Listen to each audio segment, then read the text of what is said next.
एक बार भगवान शंकर तपस्या से उठे तो माँ पार्वती उनके पास आई और बोली, स्वामी, आप सारा दिन पर्वत पर बैठे रहते हो और मैं सारा दिन घर का कामकाज करती हूँ, भूखी प्यासी बैठी रहती हूँ। आप कुछ नहीं कमाते हो, मैं क्या खाऊं, क्या बच्चों को खिलाऊं? आपने कभी इस ओर ध्यान भी दिया कि परिवार कैसे चलेगा? माँ पार्वती की बातें भगवान शंकर ध्यान से सुन रहे थे।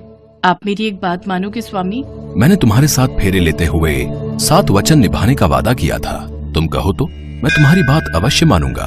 तो फिर ठीक है, एक काम करो, आप वृंदावन चले जाओ। एक आपका अपना नंदी बैल तो है ही, और एक बैल आपका वहाँ कन्हैया से मांग लेना। कन्हैया के खेत हैं, आप वहाँ पर खेती करना और जो फसल उगे उसे ले आना, कुछ तो काम चलेगा। लेकिन एक बात का ध्यान रहे स्वामी, आप वहाँ जाकर कन्हैया से कहना कि आप खेती ऊपर की लोगे और नीचे का हिस्सा कन्हैया को देना। ठीक है देवी पार्वती, मैं अभी नंदी बैल पर बैठकर वृंदावन जाता हूँ। इसके पश्चात भगवान शंकर अपने बैल नंदी पर बैठ गए और कन्हैया जी के पास जाने लगे। रास्ते में नंदी बैल उनसे बोला, प्रभु, हम जा तो रहे हैं लेकिन ये कन्हैया बहुत चालाक हैं, बहुत तेज हैं। कोई नहीं, जो होगा सो देखा जाएगा। मैंने पार्वती को वचन दिया है कि अब मैं खेती करके ही लौटूंगा। और फिर इसके पश्चात शंकर जी अपने बैल नंदी के साथ कृष्ण जी के द्वार पहुँचे और अपना शंख बजाने लगे। शंख की आवाज सुनकर कृष्ण जी द्वार खोलते हैं तो उनके सामने भगवान शंकर खड़े थे। कृष्ण जी भगवान शंकर को प्रणाम करते हैं। भोलेनाथ, आप आइए, भीतर पधारिए। अचानक कैसे आना हुआ?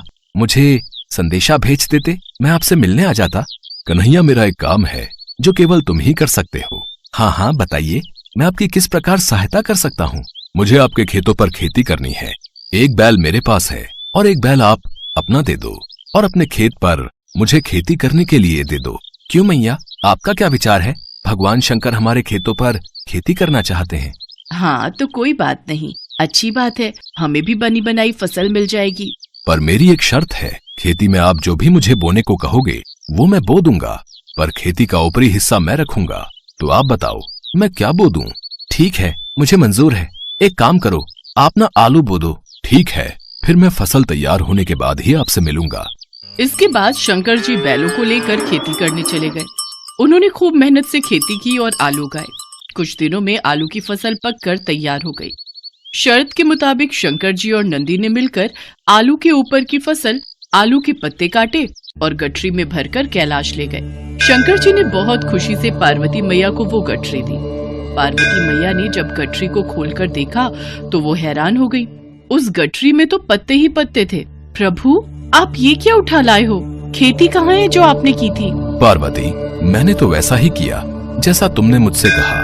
मैंने ऊपर की खेती का हिस्सा लिया और कैलाश लौट आया। मुझे कुछ नहीं पता प्रभु, अब मैं इन पत्तों का क्या करूं? ये पत्ते किसी काम के नहीं हैं। अब आप दोबारा जाओ और दोबारा खेती करके लाओ। और हाँ, अब की बार आप नीचे की खेती मांगना। एक बार फिर भगवान शंकर नंदी के साथ वृंदावन जाने लगे।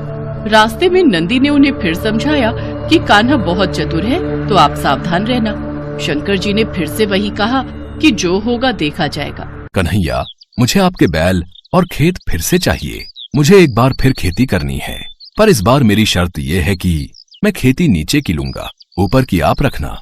बताओ मैं क्या बो दूं? ठीक है, फिर तो आप बाजरा बो दो। कृष्ण जी के कहने पर शंकर जी ने बाजरा बो दिया और खेती की। उसकी अच्छे से रखवाली की और कुछ ही समय में बहुत अच्छी बाजरे की फसल उगाई। शंकर जी बाजरे के नीचे की डंडियां तोड़कर कैलाश ले गए और ऊपर का बाजरा सारा कृष्ण जी और यशोदा मैया घर ले गए। कैलाश पहुंचकर जब शंकर जी ने माता पार्वती को बाजरे के नीचे की डंडियों से भरी गठरी दिखाई तो वो फिर से क्रोधित हो गई। अरे, आप ये क्या ले आए? ये तो घास फूस है, इनका मैं क्या करूंगी?